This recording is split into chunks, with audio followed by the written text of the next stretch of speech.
Assalamualaikum warahmatullahi wabarakatuh. Perkenalkan, nama saya Ratna Nazrani dengan NIM 20230039. Saya akan menyampaikan materi tentang Consolidated the Economic Exchange Ontology for Setting Financial Reporting Standard. Langsung saja saya masuk ke tujuannya, yaitu untuk mendukung pembuatan standar pelaporan keuangan. Aturan ini pertama-tama menjelaskan asumsi dasar untuk konseptualisasi pertukaran dan mengkonsolidasikan perkembangan terbaru. Dihadapkan dengan kerangka kerja konseptual dan standar untuk akuntansi dan laporan keuangan, dan dibandingkan dengan ontologi pertukaran berbasis UFO lainnya. Hasilnya menunjukkan tingkat kematangan ontologi pertukaran saat ini dan penerapannya pada pengaturan standar.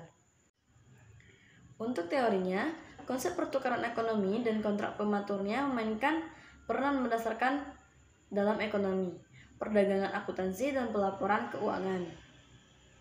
Pemodelan konseptual pertukaran di bidang ini sangat penting untuk pengaturan standar dan kekayaan sistem informasi, perencanaan sumber daya intra dan antar perusahaan, dan sistem pemenuhan.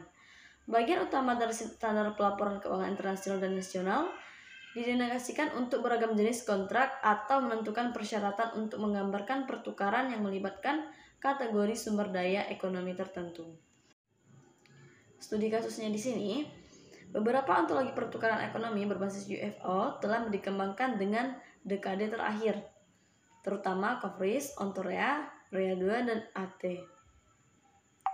Pertanyaan pentingnya adalah apakah mereka telah mencapai tingkat untuk mendukung pembuatan standar pelaporan keuangan. Untuk teknik analisis datanya, ada konteks penelitian. Konteks penelitian menjelaskan asumsi dasar untuk konseptualisasi pertukaran dan mengkonsolidasikan perkembangan terbaru dalam COFRIS ontologi ini. Tujuannya untuk sistem informasi pelaporan keuangan dalam versi terbaru.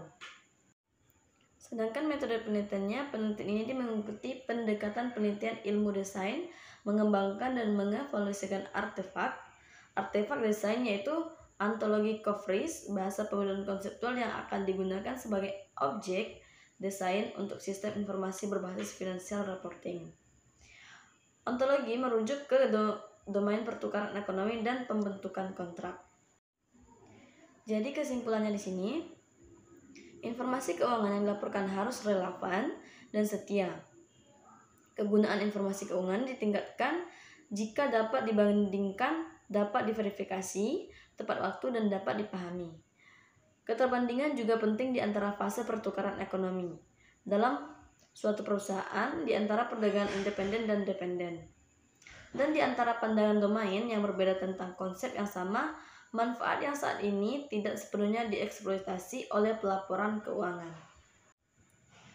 Sekian presentasi dari saya. Apabila ada kesalahan dalam berkata, mohon dimaafkan. Saya akhiri dengan mengucapkan Assalamualaikum warahmatullahi wabarakatuh.